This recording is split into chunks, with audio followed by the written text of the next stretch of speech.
নমস্কার দাদা ভাই দিদিভাই, আশা করি আপনারাও ভালো আছেন, আমিও ভালো আছি। আজকে আমি চিংড়ি মাছের গোল ফ্রাই করব। এই দেখুন কি করে আমি কেটে নিচ্ছি। আমি অবশ্য সব ছাড়ানো আছে, সব কেটে নিয়ে এসছি, এখানে কোনো শিরাটা নেই। কি করে এটাকে কাটা হচ্ছে দেখুন, সম্পূর্ণটা আমি কেটে নিয়েছি। গোল ফ্রাইটা আমি করে নেব। এখন চিংড়ি মাছটাকে এইভাবে কেটে নিতে হবে।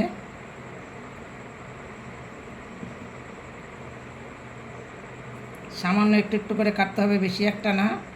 কেটে আমাকে এইভাবে রাখতে হবে।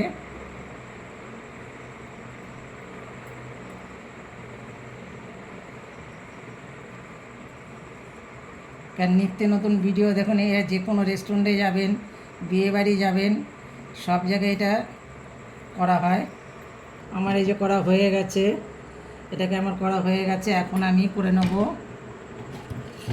ব্যাটারটাকে করে নেব।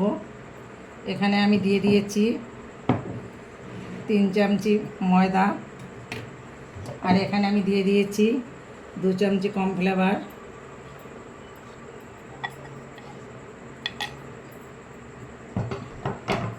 এর সাথে দিয়ে দেবো আমি একটু হাফ চামচি, ছোটো চামচির 1 চামচি গোলমরিচের গুঁড়া। এর সাথে পেস্টের সাথে দিয়ে দেবো আমি আদা রসুন বাটা।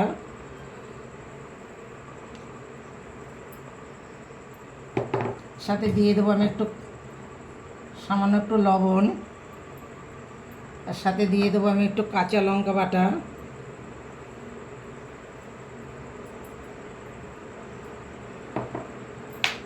সামান্য একটু কাশ্মীরি লঙ্কার গুঁড়া দেবো আমি এখন।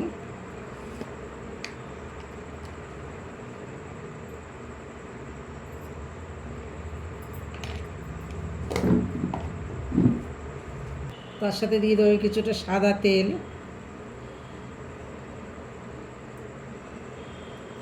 আমি বাটার ব্যবহার করছি না, আমি সাদা তেল দিচ্ছি। এর সাথে দিয়ে দেবো আমি কিছুটা লেবু, কিছুটা বেকিং পাউডার।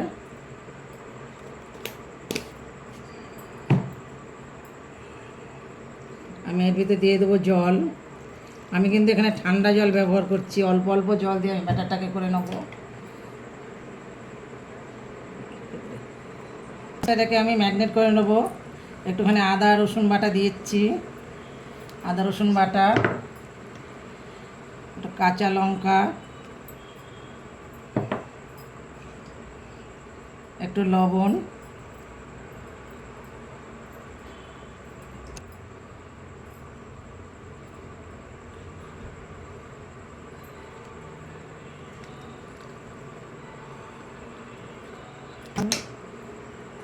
এখন আমি কিছুটা দিয়ে দেবো গোলমরিচের গুঁড়া।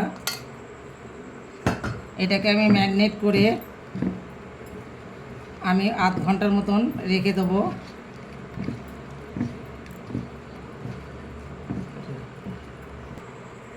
আমি এই যে ময়দার সঙ্গে চিংড়ি মাছটাকে মাখিয়ে নিচ্ছি। আমি একটা একটা করে ভালো করে মেখে আমি এখানে তুলে রাখবো। এটা আমি শুধু ময়দা নিয়েছি।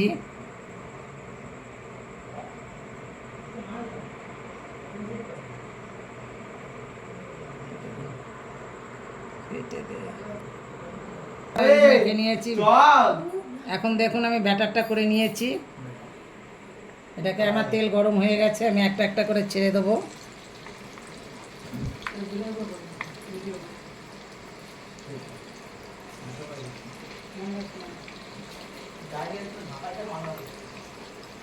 গোল ফ্রাইটা হয়ে গেছে, আমি ভেজে নিয়েছি।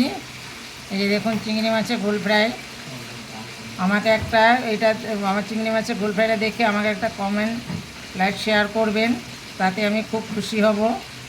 একটু দয়া করে করবেন।